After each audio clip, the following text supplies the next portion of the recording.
Greetings, Grizzly family and students. Mrs. Brown here with your Return to Learn update and information for our hybrid return. This video will share highlights for students who elected to attend school as a hybrid learner, as well as students who will remain in the Virtual Plus model. I will share details about arrival and dismissal, Return to Learn expectations, our daily schedule, transitions, lunch, care room, and safety drills. One of the things I really would like to highlight at this time, though, is our daily schedule.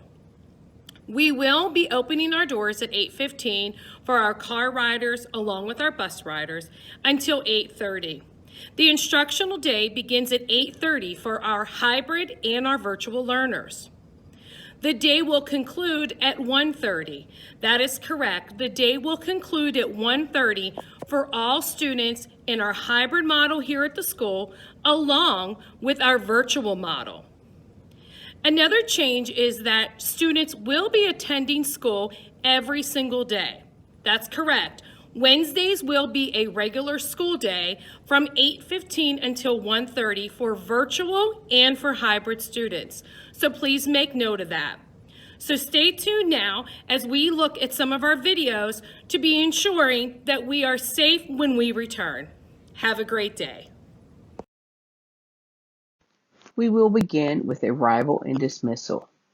Students will have their temperature taken upon arrival to school prior to exiting the bus or car. Buses will dismiss one at a time to limit the number of students entering the building at a time. Students that present with an elevated temperature will be escorted from the bus to the care room.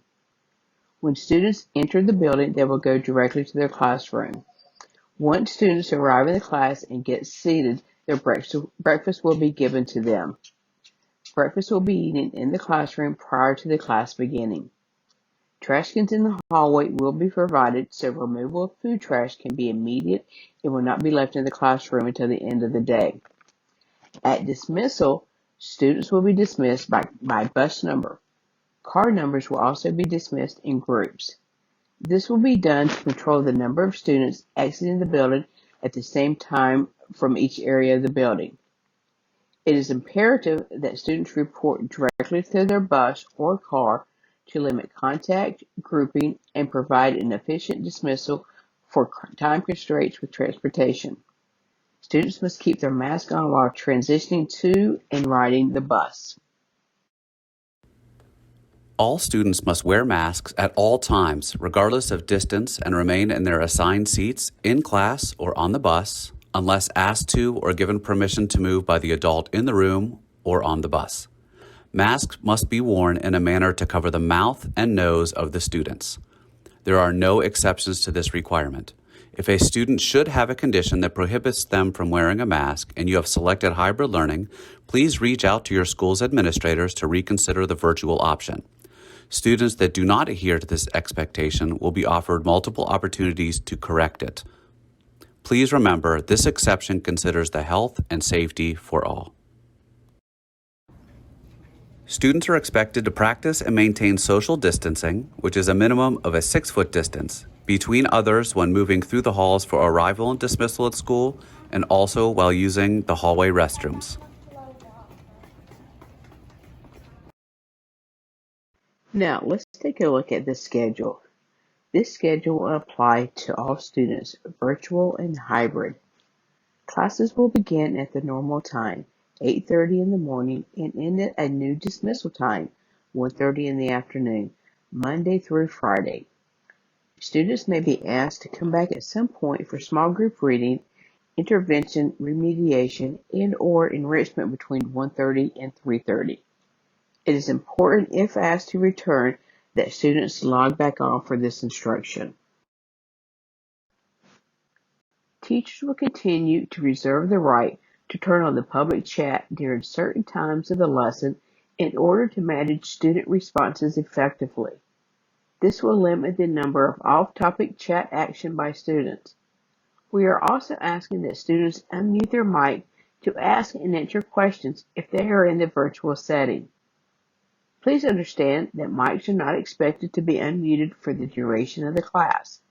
This is only for when the student is speaking and asking questions. Students should turn on their cameras during instructional time. Virtual students cannot see each other when sharing their camera unless they are in a breakout room. Students are only visible to the teacher. Students need to be engaged at all times. If you can't have your camera on, then you need to communicate by private or public message within Canvas. This will also provide proof of active engagement, which is required for a student to be counted present in class. We are unfortunately finding that some students are logging into their classes and then walking away from the computer. Students must be present to be successful. Now let's take a look at our new lunch protocols. Breakfast and lunch will still be available for all students at no cost. We encourage families to take advantage of this benefit this year as to decrease the amount of food items being brought into school. Lunchtime will depend on your grade level. Virtual learners will follow the schedule for their grade level lunch as well. Whole group transitions happen while students are arriving and departing from the building. During this type of transition, restrooms and water fountains or water filling stations will not be accessible. This is to limit the crowding at fountains and exceeding the maximum capacity for the restrooms. Filling stations and restrooms will be available during class time. Students in grade pre-K through first grade have restrooms in their classrooms, which are cleaned throughout the day. Students in second through fifth grade will use the hallway restrooms with only one student in at a time. Social distance markers are placed by the restrooms for students who are waiting their turn. Students will be asked to wash their hands thoroughly throughout the day, especially before meals and after using the restroom. Hand washing should be done for at least 20 seconds by massaging soap around all parts of the hands and then rinsing. Our care room is set up to provide an isolated, controlled space for students demonstrating COVID symptoms. Any student with a fever at any time of the day will be escorted to the care room. Students who are demonstrating any combination of two COVID symptoms, not including a fever, will also be evaluated in the care room. Once in the care room, the school nurse will evaluate and monitor the student as well as call the parent to pick up the student. From this point, CCPS protocols and provisions shared by the Office of Safety will be followed. School safety drills will be conducted at our normal rate. Students will be reminded to social distance during drills. Virtual students will see the placeholder drill slide placed on their screen while the hybrid learners and teachers are participating in the drill. They are to remain logged on and ready to begin class again at the conclusion of the drill. Lastly, we would like to remind everyone that if you chose to remain in the Virtual Plus model, we are not able to accommodate a change in choice at this time. However, if you would like to be added to our waiting list for hybrid learning, please reach out to your child's grade level counselor or administrator. Once students report back to the building and we have the most accurate numbers, we will begin addressing the waiting list as we have space become available. Additionally, if you did not enter the survey, please remember that your child or student was automatically enrolled as a Virtual Plus learner. We understand that these unusual circumstances are challenging for all. We are happy to help and troubleshoot any concern or question you have.